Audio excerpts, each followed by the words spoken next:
Jacob, comment réussir son compte-rendu et pourquoi? Alors, le compte-rendu va être un élément clé de la vente, puisqu'il va agir comme un vendeur silencieux. Ce que vous allez écrire, transmettre à votre client, va potentiellement être transmis à d'autres personnes.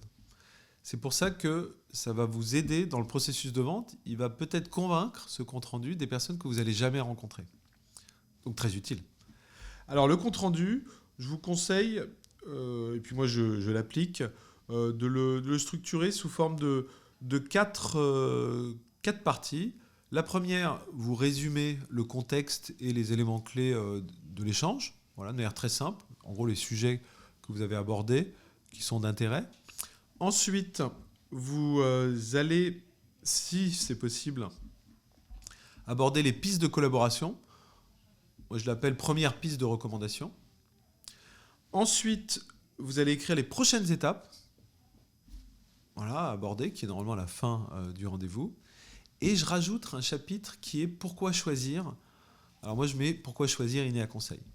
Et là, je mets de manière plus générique tous les éléments clés, parfois en le customisant, qui, du coup, amènerait l'interlocuteur à plus nous choisir qu'un autre. Le compte-rendu, c'est une page. Hein, donc voilà, les 4 chapitres, c'est 4 lignes pour l'un, 3 lignes pour l'autre, 3 lignes pour l'autre, et puis le dernier, 3-4 lignes. Et ce que je vais faire, c'est que je vais le faire sur Word, donc en PDF. Je vais l'envoyer en PDF par mail.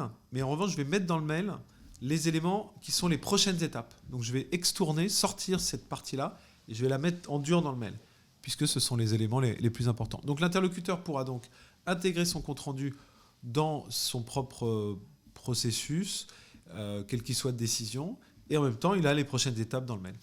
Ce que je vous conseille, c'est d'une part, si vous le pouvez, d'avoir dans les prochaines étapes finalement le qui fait quoi, et vous pouvez essayer de faire travailler votre interlocuteur, même si c'est vrai que c'est pas toujours évident.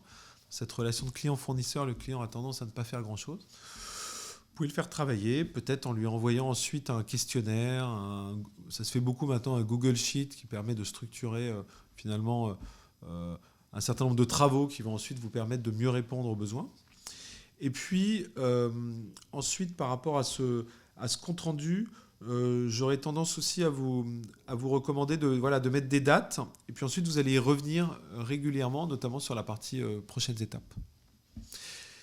Un exemple de compte-rendu extrêmement réussi, c'est que j'ai envoyé un compte-rendu donc à une DRH sur un projet qui, à l'époque, utilisait le contrat de génération pour faire des formations. Hein. C'était un assez gros projet, hein, peut-être 200 000 €, enfin un projet assez important.